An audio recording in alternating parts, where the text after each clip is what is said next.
শালতোরা থেকে নির্বাচনী যুদ্ধের ডাক অভিষেক বন্দ্যোপাধ্যায় 12টি আসনে জয়লাভ করবেন এমনই হুঙ্কার দিলেন এবার যুবরাজ। পাশাপাশি বিজেপিকে বিঁধলেন তিনি। দেখুন।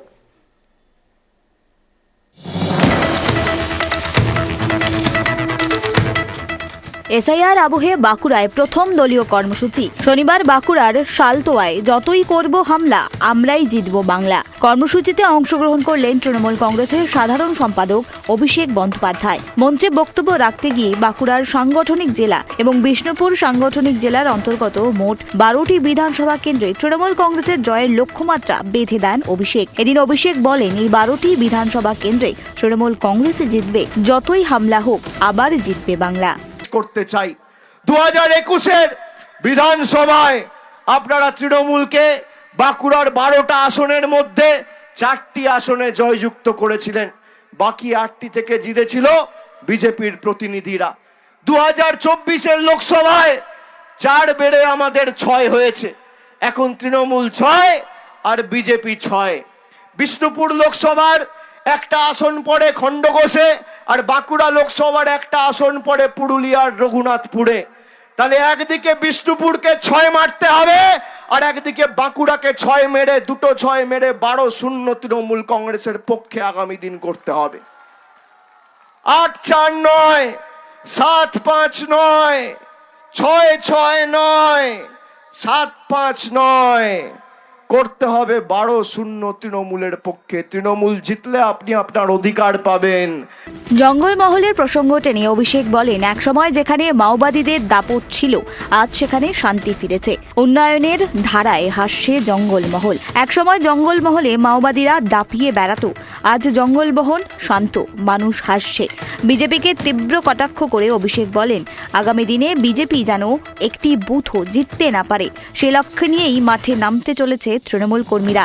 যতই চোর চিটিংবাজ সব বিজেপিতে, একটা বুথও যেন ওরা জিততে না পারে।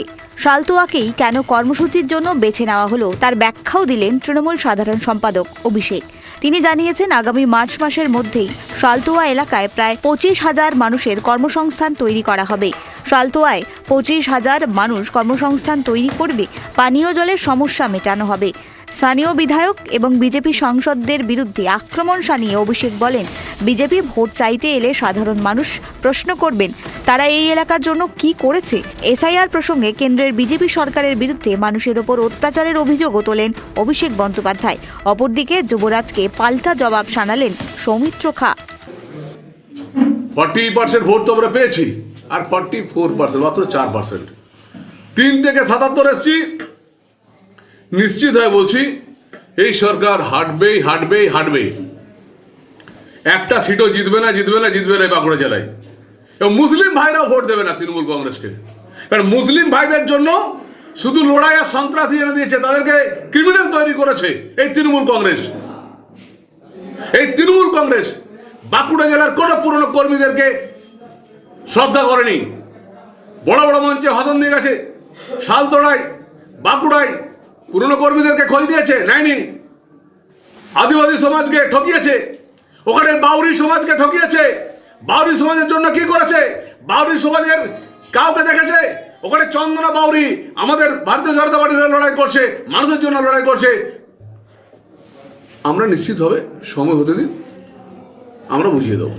রাজনৈতিক মহলের মতে অভিষেক বন্দ্যোপাধ্যায় এই কর্মসূচি বাঁকুড়ায় তৃণমূলের নেতৃত্ব এবং বুথ স্তরের কর্মীদের কাছে বাড়তি অক্সিজেন যোগাবে। আগামী বিধানসভা নির্বাচনের এর প্রভাব কতটা পড়বে তার উত্তর দেবে ভোটের ফলাফলই।